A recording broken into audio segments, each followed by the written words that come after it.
Hello everyone, welcome back to my channel. আজ আমি একটি নতুন রেসিপি নিয়ে হাজির হলাম, যেটা কিনা বাংলাদেশের জনপ্রিয় রেসিপি ইলিশ মাছের লেজা ভর্তা। তো ভর্তা বানানোর জন্য আমি প্রথমেই 2 পিস ইলিশ মাছের লেজা নিয়েছি। তাতে লবণ আর হলুদ খুব ভালো করে মেখে নেব।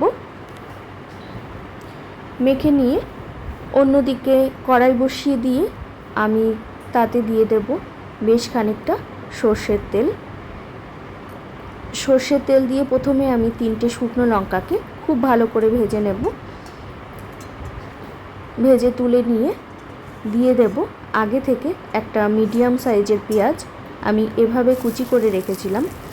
পেঁয়াজটাকে ভালো করে ভেজে নেব সামান্য পরিমাণে লবণ দিয়ে।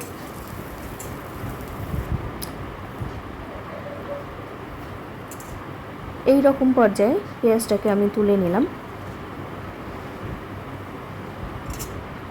তুলে ওই তেলে আর একটু তেল অ্যাড করে আমি লেজাগুলোকে খুব ভালো করে এপিট ওপিট করে ভেজে নেব।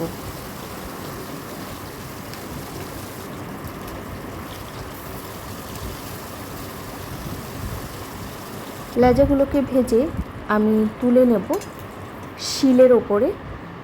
শিলের উপরে রেখে নোড়ার সাহায্যে খুব অল্প প্রেশার দিয়ে আমি মাছগুলোকে থেতু করে নেব। এভাবে থেতু করে নিলে কাঁটাগুলোকে খুব সহজেই বেছে নেওয়া যায়। আর আপনারা জানেন ইলিশ মাছে প্রচুর পরিমাণে কাঁটা থাকে, সেই জন্য ধৈর্য সহকারে মাছের কাঁটাগুলোকে একে একে বের করে নিতে হবে। আর ইলিশ মাছ খেতে কারা কারা পছন্দ করো অবশ্যই আমার কমেন্ট সেকশানে জানিও। আমার তো খুবই ভালো লাগে। আর এভাবে হাত দিয়ে মাছের কাঁটাটাকে আমি একে একে পরিষ্কার করে বেছে নিয়ে একটা প্লেটে তুলে নিলাম এবং নিয়ে নিলাম 2টো শুকনো লঙ্কা আর দিয়ে দেব সামান্য পরিমাণে লবণ। লবণটা আমি অল্পই দিলাম, কেননা মাছ ভাজার সাথেও আমি লবণ ব্যবহার করেছি, আবার পেঁয়াজ ভাজার সময়ও আমি লবণ ব্যবহার করেছি এই জন্য। আর লঙ্কাগুলোকে এভাবে হাতে ভেঙে মাছের সাথে মিশিয়ে নিলাম। আর আগে থেকে যে পেঁয়াজটা ভেজে রেখেছিলাম সেটাও আমি মাছের সাথে এভাবেই মেখে নিলাম। মেখে নিয়ে আমি যেই মাছের লেজাগুলো ভেজেছিলাম ওই তেলটাই আমি এখানে ব্যবহার করব।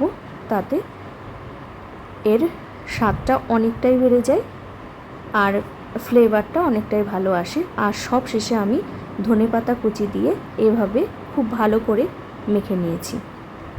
তৈরি হয়ে গেল আমার ইলিশ মাছের লেজা ভর্তা। তো আমার তো খুবই ভালো লেগেছে।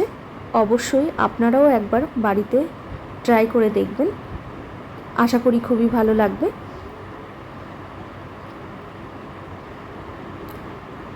আর আমার নতুন নতুন ভিডিও পেতে গেলে আমার চ্যানেলটাকে সাবস্ক্রাইব করে আমার পাশে থাকবেন।